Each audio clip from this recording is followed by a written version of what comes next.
What the flippin' morning, bro? The other day I was on YouTube. I was just looking at like these holiday expense club things in America, and the thing about it is that I was looking at timeshare. Timeshare is something weird, guys. Something very, very, very weird. Because if you have to look at how South Africa works, at Sun City they have something that's very, very similar to timeshare, but it's a bit more. How can I put it? I don't know how to explain this, but it's safer. So at Sun City, there are these type of villas where now what you can do is you can people, and then after you invest into them with a bunch of other people, the actual hotel group or whatever tells you, okay, this month is your month, and you can live there for as many days as you want in because of peak season and off peak season and all of those things. So now timeshare is something different because obviously in South Africa with that thing at Sun City and I think a couple of other lodges around I. But the problem with South Africa is the fact that we don't quite have enough people to afford this type of thing. Because with timeshare, what is happening is the fact that when you invest into timeshare, those investors are smart at the fact that they build relationships with those hotel groups and then they give them every month. Where the clause in their contract is the fact that these hotel groups, Trump, Hilton, all of them that are part of timeshare, they take that money and they maintain the hotels. And then obviously there's a little bit of money left. The thing about it is that everybody deserves anything that they can afford within the means that they can afford.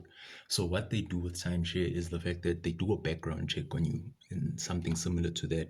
And then if you qualify for a certain thing, they give you your timeshare fully. If there are certain things within your financial restrictions that restrict you from certain things, that's when those all those people in America who are complaining that they invested into timeshare, they get to hotels, they don't get the hotel that they were promised, or they don't get the room or the service that they were promised. All of those things are build up of the things that they've done financially wrong.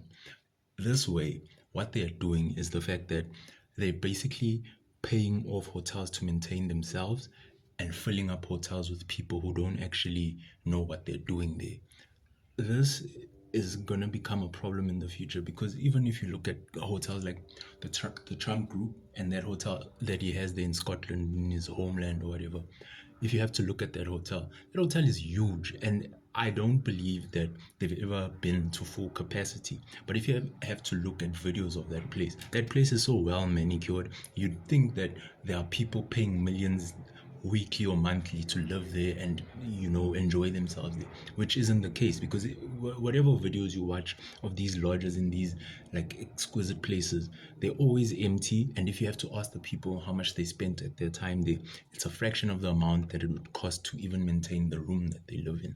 So thinking about timeshare and thinking about how it works, I wish the Americans would let go of some of their contractual agreements to certain countries. Like timeshare would work better if it was sold to South Africans because of the way South Africans work and our belief systems. There's no way we would even want the poorest person who invests into timeshare to get robbed. That's just how South Africans are.